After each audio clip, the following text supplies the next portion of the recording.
How can photography provide insights into different notions of culture and society?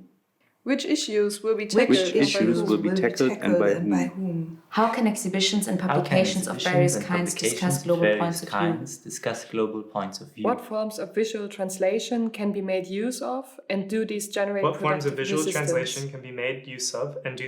productive resistance? What are the limits of networked exchange involving multiple voices?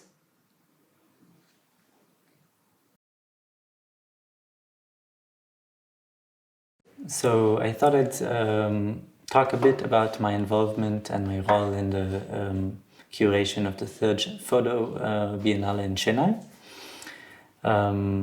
which I'm co-curating. I'm part of a team of 4 curators, together with Kerstin Meincke, who's also from Germany, Bhooma Padmanabhan, who's originally from Chennai, but now and for a while lived in Mumbai and now lives back in Chennai, and Arko Datto, who's an artist and curator based in Kolkata. But I'm going to maybe mention them later. A bit about the history of the Biennale. The Chennai Photo Biennale was founded in 2016, so it's quite a young organization, and it was founded as a collaboration between a group of photography enthusiasts, photographers and curators, and the Chennai Goethe Institute, and including Varun Gupta, who's the founding director, and Suchi Kapoor, together with Helmut Schiepert, who was until last month the director of the Goethe Institute in Chennai. And they founded it in 2016. Chennai, I should say, is, for those who are not familiar, is a city on the east coast of the peninsula. It's the 4th largest city in India.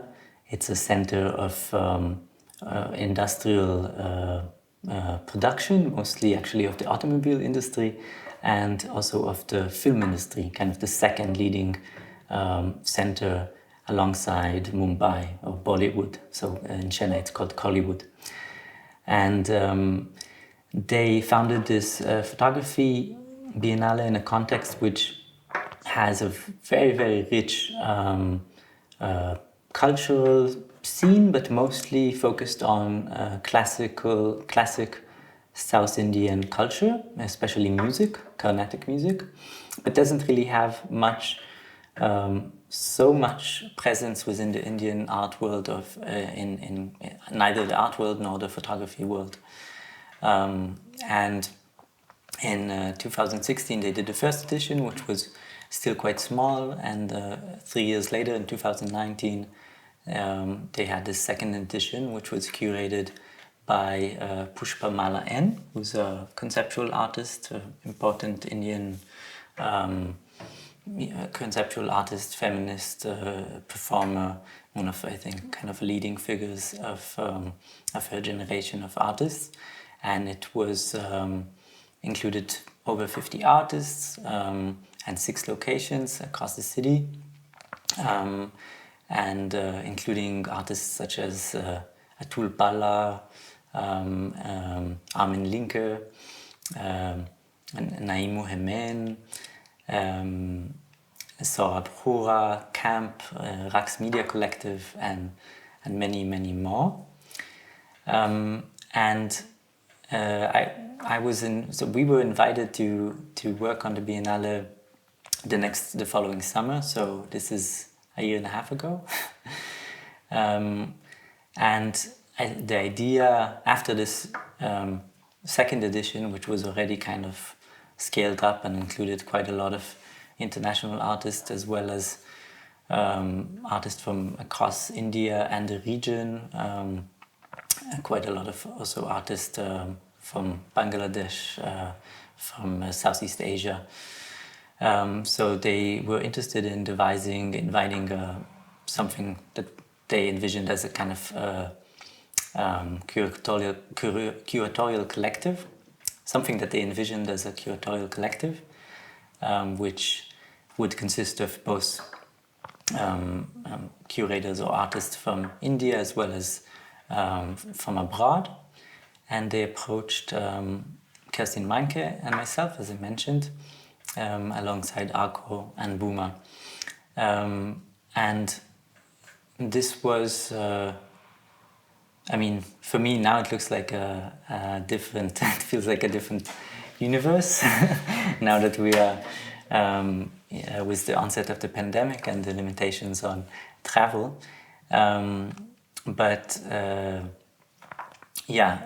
It was of course kind of a question for all of us of how do we intend to collaborate, to what extent we want to work collectively, what is the role of this kind of international or transnational curatorial team, as well as what does it mean, this kind of desire to turn this Biennale into a, let's say, a more international platform, or to grow it into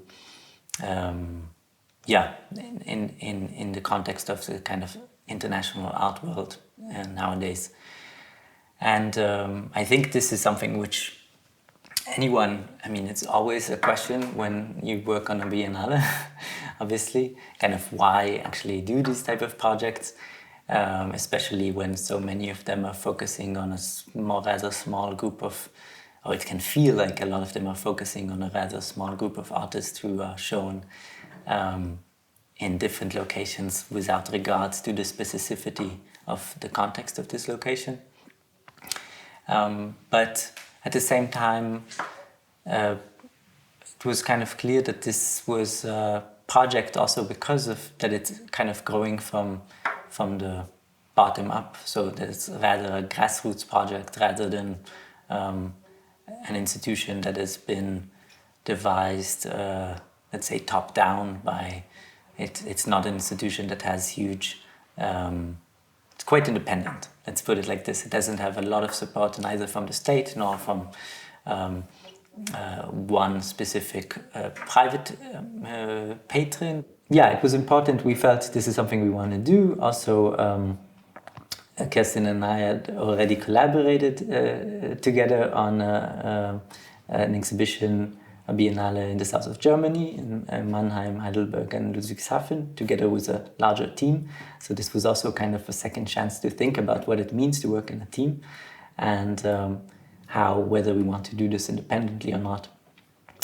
And when we all visited, we met for the first time in Chennai now a year ago, and we had the chance to visit the locations, but also really we spent the time being introduced to the city, being introduced to each other, and thinking about kind of how can this edition respond to the city.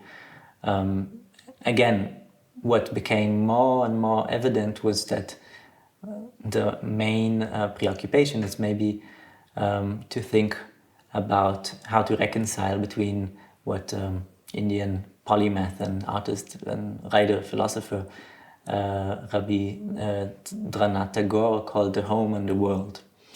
The local and the global context. And the previous editions of the exhibition were located in across the city, mostly in former colonial buildings. The Madras Library, which now you'll see an image of, the Madras University, the Madras Literary Society. Madras is the former colonial name for Chennai, as well as the Egmore Museum, which is also housed in a colonial structure. Some of these buildings are kind of neglected or empty, and are being restored by local activists and kind of people who are interested in basically guarding the heritage of the city. But they're also all mostly from this predominantly colonial era. So that's also something that we on the one hand were very charmed by these buildings, but on the other hand wanted to think of what we would like to maybe supplement to these locations and what it means to show in these locations, and what other locations might be relevant. So we spent time there, and during our meetings, I think what became also increasingly evident is that we really wanted, or one way to address this question of kind of the reconciliation between, or the need to reconcile between a global context and a global, also not only context, but really global art scene and art production, and a local context and a sensitivity to local issues, was that we wanted to make the city really a central part of our curatorial concept. So we decided to work together as a collective, and to think about the different kind of struggles, but also the tensions that have risen in Chennai in recent years, as really the key to the exhibition. Yeah, so it became clear that we wanted really to anchor this edition of the Chennai Photo Biennale in Chennai's history and present, while also addressing kind of urgent global questions that could be refracted through questions which are present in the city at the moment. And Chennai was the site of the first trigonometrical survey, the first basically attempt by the colonial powers to map the Indian subcontinent, which started in 1802. It was the site of a planetary observatory, which was destroyed in the beginning of the 20th century, but it was really kind of the center of the apparatus of both knowledge production and mapping in the colonial powers. And we thought this was kind of an interesting metaphor to work with, the metaphor of the map, also because the mapping campaign was also a photographic campaign. So it started in 1802, but it lasted 70 years. And already in the 1850s, really very early in the history of photography, there was a massive presence of basically a photographic documentation campaign by the colonial powers across India as part of this mapping and surveying attempt.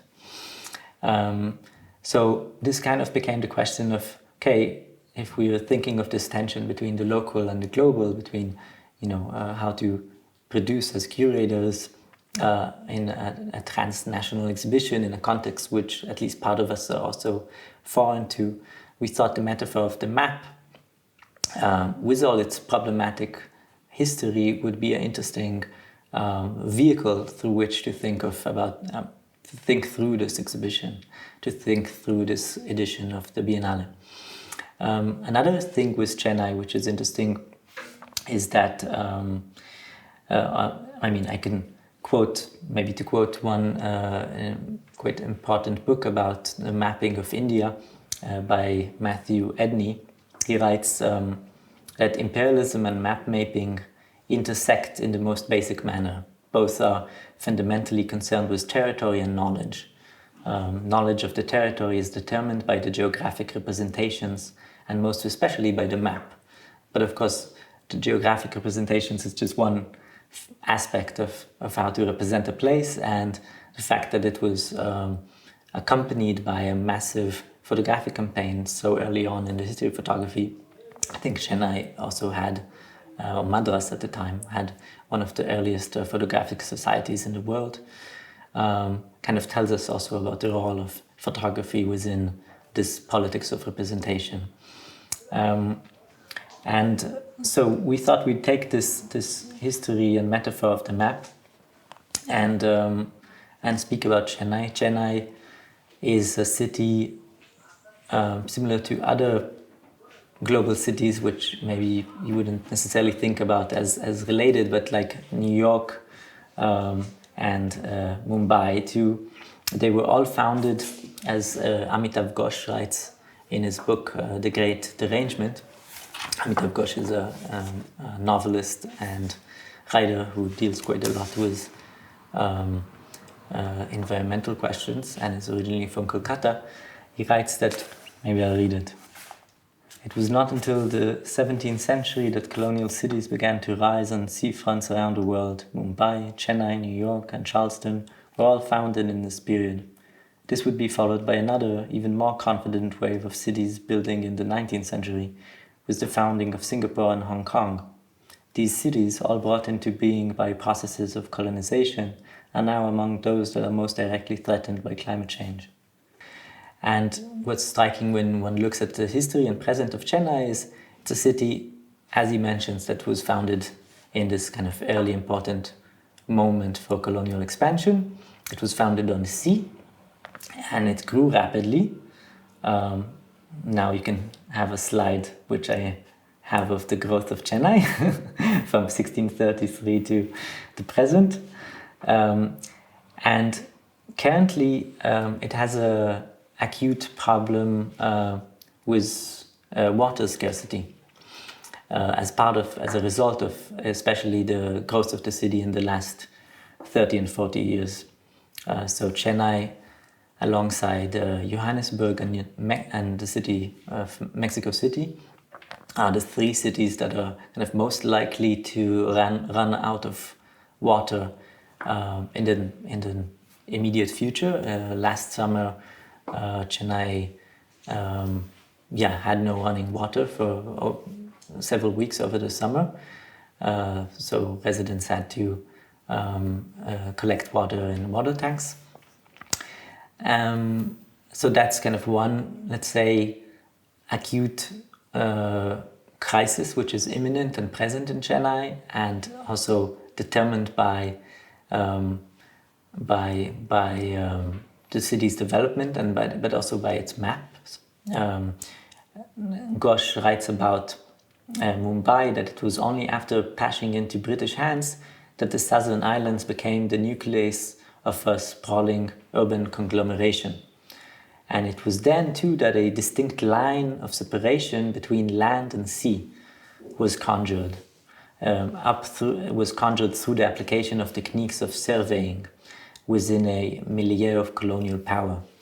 So with the map came the distinction between sea and land as one which is supposedly as accurate as a line in a map, although it's always very far from the truth, from the actual ebbing and flowing of the wetlands and of water sources, which for hundreds of years or thousands of years have been used by local communities, and which knew also how to deal with these sources rather than abuse them in a way which was, let's say, at least more sustainable than the current situation.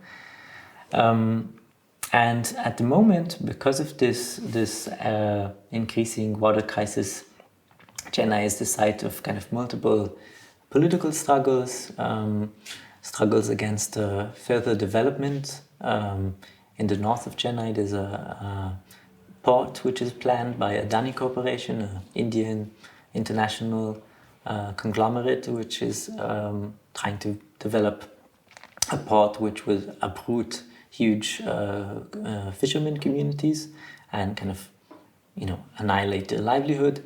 But it would also really vastly deteriorate the ability of the region to withhold kind of flooding situations. So that's the flip side of the drought, is the flood, which is also a problem in Chennai. So when we were there, these are kind of things that we were learning about, meeting with activists,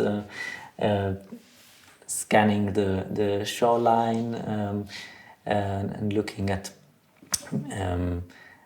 communities which have been recently resettled, fishermen communities that have been resettled from their historical homes. We met with an activist, and writer Nityanand Jayaraman, who I think that was kind of a central moment for the process. He showed us maps that they were using as activists. They were trying to, through kind of a form of counter mapping, and trying to basically create a case against the expansion of the port. So they were remapping the bay in order to show both kind of the presence of basically kind of shrimp, which is valuable resources for the local community and for the fishermen communities. And they were trying to map from below in a way that accounts for the needs of these communities. And that became kind of a central, re-emphasized how the map could also be a way maybe to negate, or the mapping below could be a way to create a certain form of resistance, or to create a certain, maybe mapping from below could be a method that we were interested in exploring, and seeing how the Biennale could kind of also become a form of counter mapping. And then another aspect which was very present at the time while we were there, and in the recent months until now, has been the protest against a series of anti-Muslim laws, the initiation of the CAA registry, which was perceived by many, I think rightly, to be an anti-Muslim initiative by this government in the north.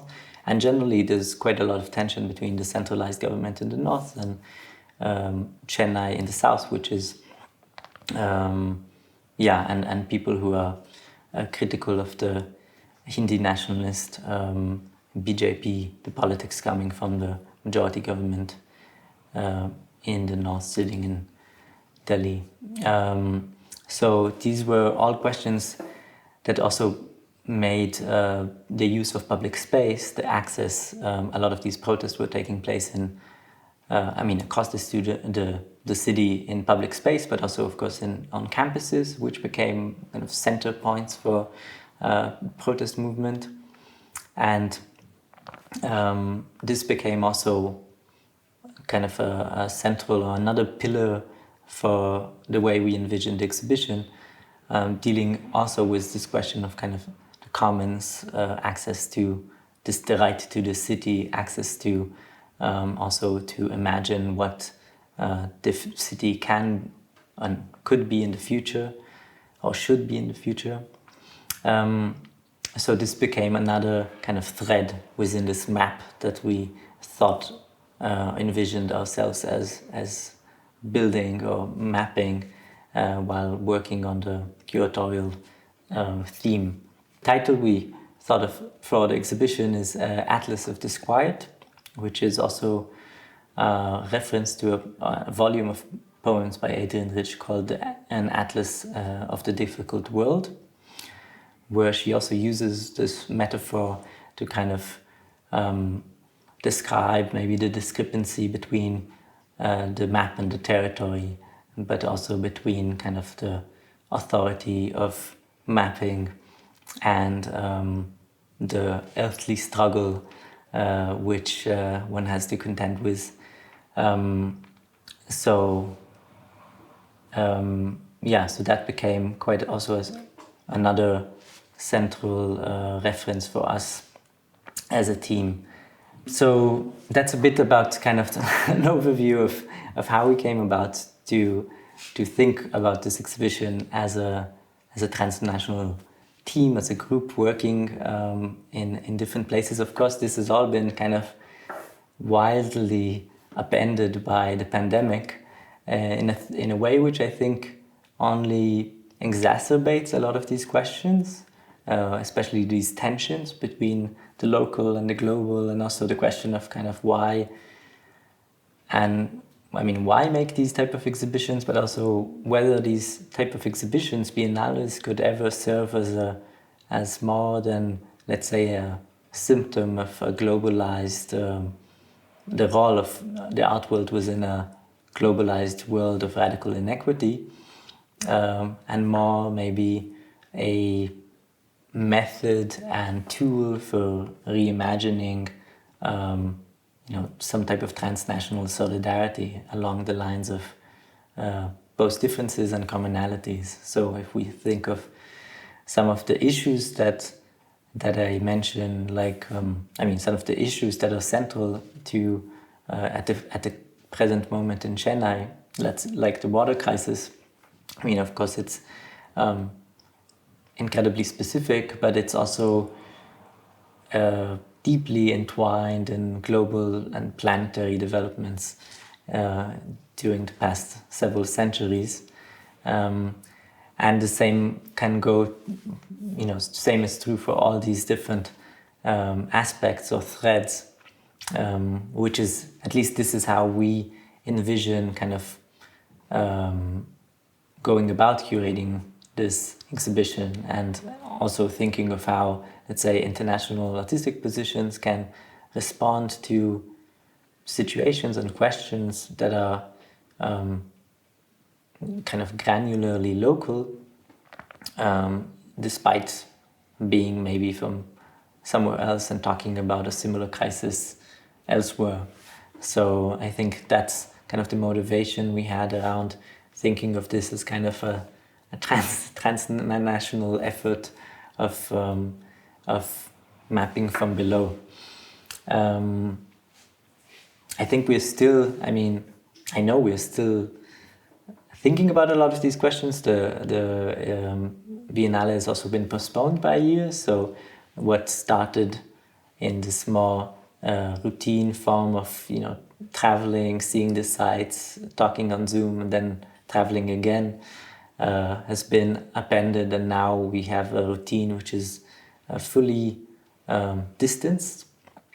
And that's also something we're kind of thinking at the moment about how to integrate into the curatorial concept. And I think it also inevitably, now that we're dealing with kind of new artistic commissions and new projects, so it inevitably becomes part of the curatorial process, the fact of distance, the fact of mediation.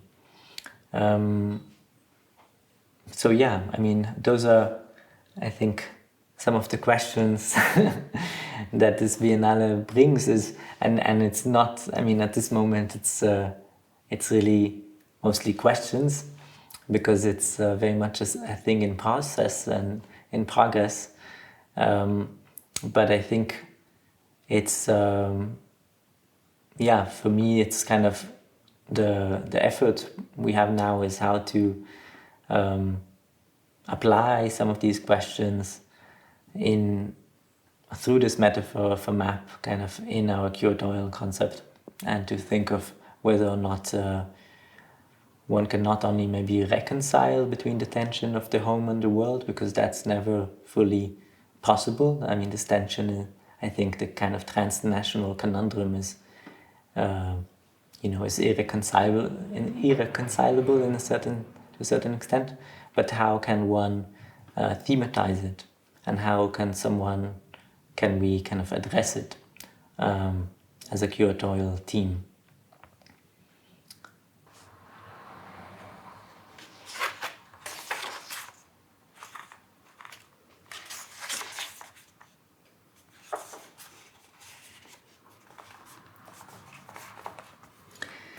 Here is a map of our country.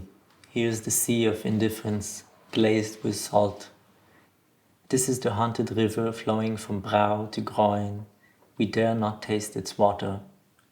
This is the desert where missiles are planted like corns. This is the breadbasket of foreclosed farms.